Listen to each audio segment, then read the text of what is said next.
Same Kim, Paulo, na-stress at natameme sa prank ni Ivana Alawi.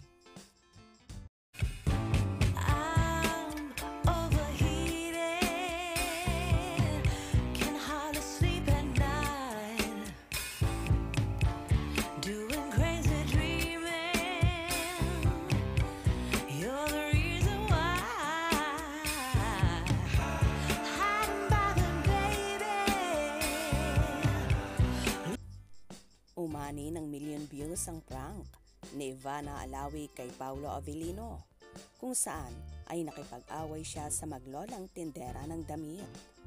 Sa latest vlog ni Ivana ay ginawa nila ni Paulo ang 1,000 pesos Tiangge Challenge, kung saan mamimili sila ng damit sa Tiangge na ang budget limit ay 1,000 pesos. Pero hindi alam ng actor ng pinaka-highlight ng vlog ay ang prank sa kanya. Mapapanood sa video na tumatawad ng tumatawad si Ivana na umabot nga sa kalahati ang kanyang pagtawad hanggang sa kunwari ay naaasar na ang mga tindera sa kanya. Sinusubukang mamagitan ng actor sa tuwing magkakainitan na sila hanggang sa umabot na nga sa sabunutan. Sinabunutan ng kunwaring maglola ang actress vlogger. Acting na acting naman si Ivana para hindi mahalata ni Paulo ang prank sa kanya. Kalma lang ate, na-stress na din ako, hindi lang ikaw. Na-stress din ako.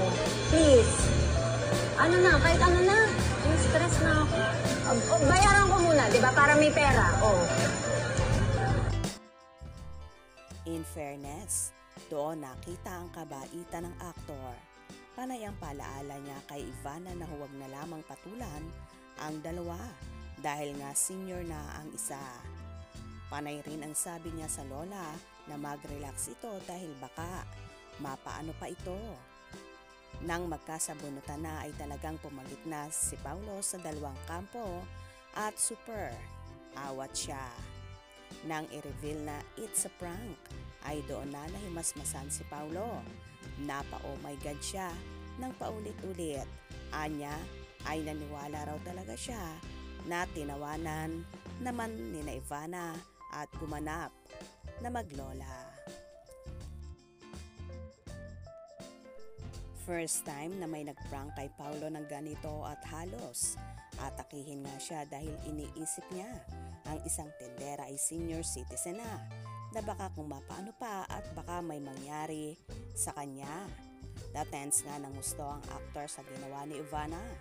Ganun pa man natameme na lang ang actor sa pagpaprank ng actress na umani nga agad ng million views. Hindi rin nakalain ni Paulo na pati siya ay mabibiktima ng prank na yon ng vlogger actress. Na-stress naman ang binata sa ginawa ni Ivana pero kalaunan ay tumawa na rin ito. Ano naman kaya ang naging reaction dito ng napapabalitang jowa ni Paulo na si Kim Chiu? For sure tawang-tawa yon sa reaction at mukha ni Paulo na tameme lang at nasyak sa ginawa ni Ivana. Kawawang Paulo, nabiktima rin ng prank ni Ivana Alawi. Sino naman kayang susunod? Kaya naman tumutok at huwag na huwag pahuhuli sa mga maiinit na kaganapan. Anong inyong magiging reaksyon sa video ito? Comment below.